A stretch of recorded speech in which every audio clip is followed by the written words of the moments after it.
When I heard about the incident between Brian Nichols and Ashley Smith, I wasn't even in America. I was actually traveling in Africa with our peace plan, and we were working in some hospitals and working with some churches. We were headed for Rwanda, and I had just finished working all day out in some very small villages with some very poor people, was totally exhausted, came back to my hotel room, which wasn't much, flopped down on the bed, turned on the TV, and saw Larry King holding up my book on CNN. And he was telling how that Ashley had read Purpose-Driven Life to Brian Nichols, and this giant manhunt had been ended peacefully. And Kay came running into the room and said, "Are you hearing this?" And it was a total surprise. There are a couple of very important truths in this story. One of them is that there is no situation that's hopeless. When God gets injected into a situation, there's just no hopeless situation. And I think that's one of the great, insights of this story.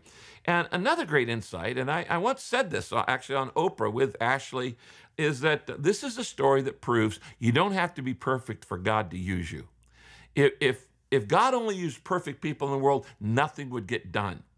Ashley was at the bottom of her life, turned to God, and in that moment showed real compassion to Brian.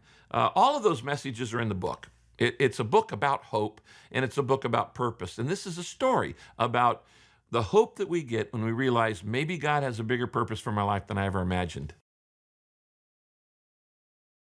I had the opportunity to watch an early release of the movie, and honestly, I was blown away. In a word, captive is captivating.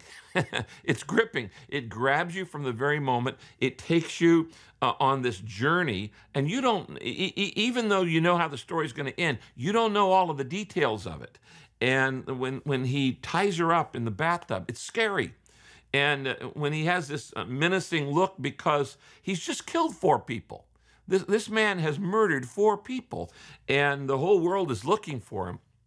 And yet, the amazing thing is when she began to show him love, she began to treat him like a real individual, not as an animal, but as a deeply wounded person who had done some very horrendous things. And we're in no way minimizing his crime because he murdered 4 people.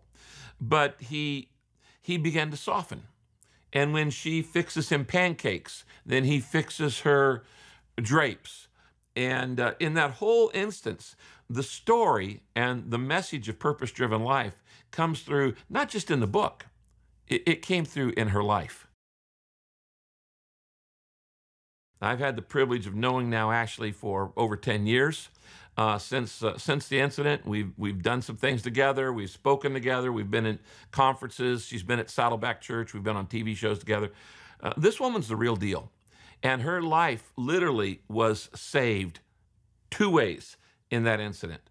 Saved from death. He could have killed her. And also saved to serve. And she spent the last 10 years actually helping other people get up who've fallen down flat. And that's the message of this movie, is that there's always room for a second chance. It's never too late to start over. My prayer for this movie, first place, it's just good entertainment. Okay, it's a riveting story, and I don't go to movies to get a lesson. I go to movies to be entertained. This is a fascinating story, and it is a study of 2 personalities in direct conflict, kept in the most high-pressure situation you can imagine. And that's just fascinating to watch. But I pray that the big messages that have come out of this are purpose, hope, and forgiveness. First, God has a purpose for your life.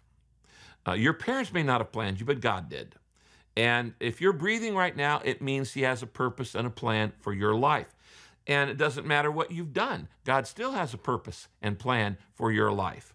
And this is the fundamental message. It's the message that caught Brian's attention, that God has a plan and purpose for your life. God is a good God, and he wants good things in your life, and that purpose comes when we trust him. Then there's the message of hope, and that is no situation is hopeless. We may think that we're at the bottom, but we're not. And as I've said many times, when you hit bottom, what do? You look up. Don't give up, look up. Look up to God. And then the third is the message of forgiveness. And that is, forgiveness is available. It's free. Now, it's not cheap. It cost Jesus Christ his life, but it is free. And it is available to anyone who will come and humbly say, God, I need your forgiveness, and I need to accept what Jesus did on the cross, paying for all the things I've done wrong.